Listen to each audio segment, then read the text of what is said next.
મોટા સમાચારની વાત કરીએ તો હિન્દુ લગ્ન નોંધણીમાં માતા પિતાની મંજૂરી ફરજિયાત કરવા માટે માંગ ઉઠી છે। માતા અને પિતાની મંજૂરી ફરજિયાત કરવી તેવી માંગ ઉઠી છે।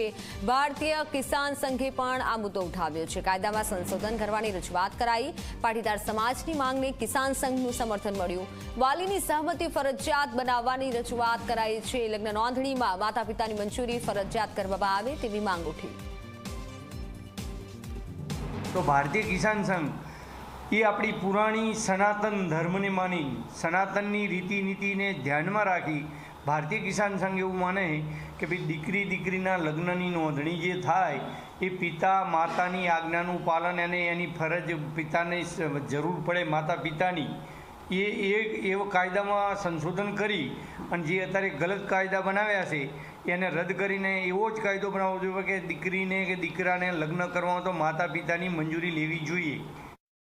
એટલે ભારતીય કિસાન સંઘે માન્ય મુખ્યમંત્રી શ્રી અને માન્ય કાયદા મંત્રી શ્રીની લેખિત પત્રથી પણ રજૂઆત કરી છે કે ભાઈ આ ગામડાઓની માગણી છે, લોક લાગણી છે અને લોક લાગણીની વાચા આપણે આપવી જ જોઈએ। એટલે આપણા માધ્યમથી સામાજિક સંગઠનોના કાર્યકર્તાઓ, સામાજિક સંગઠનોના પ્રમુખોને પણ વિનંતી છે કે ભાઈ બધા એક મંચ ઉપર આવી અને આ ત્વરિત ઝડપથી આ કાયદાની અંદર ફેરફાર થાય, રજિસ્ટ્રેશન એક્ટની અંદર ફેરફાર થાય એવી માગણી ભારતીય કિસાન સંઘે મૂકી છે।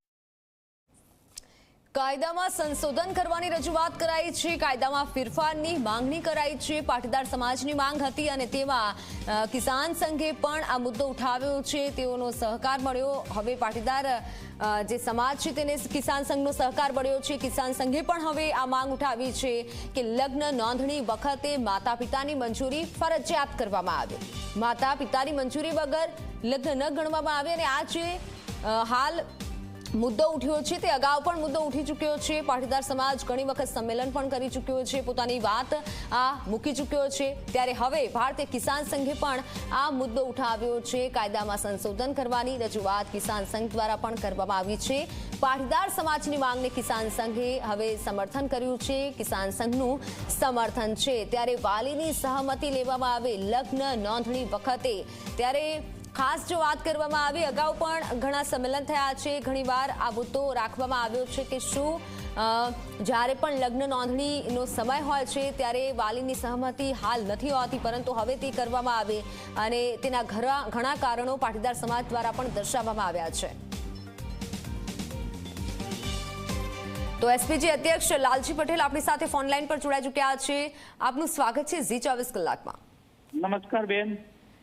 વાત એવી છે કે લગ્ન નોંધણી વખતે માતા પિતાની સહમતિ ફરજિયાત કરવામાં આવે। શું આપને પણ લાગી રહ્યું છે, કારણ કે પાટીદાર દ્વારા ઘણી વખત સંમેલન કરવામાં આવ્યા, આ વાત રાખવામાં આવી છે અને હવે તો કિસાન સંઘે પણ તમને સમર્થન કર્યું છે પાટીદાર સમાજને?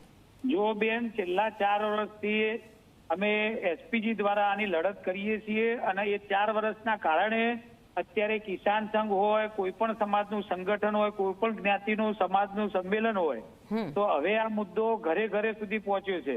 તો વારંવાર મુખ્યમંત્રીશ્રીને પણ રજૂઆત અમે કરી છે, કાયદા મંત્રીને રજૂઆત કરી છે, માનનીય પ્રદેશ અધ્યક્ષશ્રીને રજૂઆત કરી છે, તમામ ધારાસભ્યોનું સમર્થન છે, સાંસદોનું સમર્થન છે। તો અટકે છે ક્યાં? કારણ કે આ મુદ્દો એ કોઈ એક સમાજનો નથી, કોઈ જ્ઞાતિ, કોઈ ધર્મનો નથી। આ લડાઈ છે માતા પિતા, યુવા દીકરીઓ બચાવવા માટેની લડાઈ છે। તો આ લડાઈની અંદર જો સરકાર વહેલામાં વહેલી તકે નહીં ચેતે તો આવનારા સમયે પાટીદાર સમાજ આંદોલનથી પણ મોટું આંદોલન થઈ શકે એવું છે, એવું વારંવાર અમે મુખ્યમંત્રીશ્રીને કહી ચૂક્યા છીએ। તો આવનારા સમયે આનો પડઘો ગુજરાત અને ગુજરાત બહાર પણ થવાનો છે।